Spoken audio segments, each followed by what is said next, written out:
We have 28 teams from across Washington State trying to model the lunar landing using drones. They built their own lander.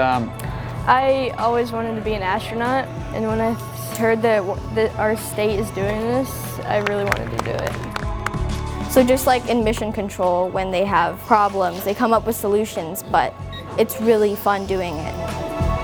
We can choose these wheels. Sometimes it's a bit intimidating, particularly for students. So what we've done is create an environment where they can explore the technology, experience system engineering firsthand. For a long time, I've really loved flying, and it's what I want to do with my future. Everybody has their own ideas. Good job to Team Temporary. Everybody's just so happy, and it's so fun around here. Yeah! Best part, meeting other people who like this kind of stuff.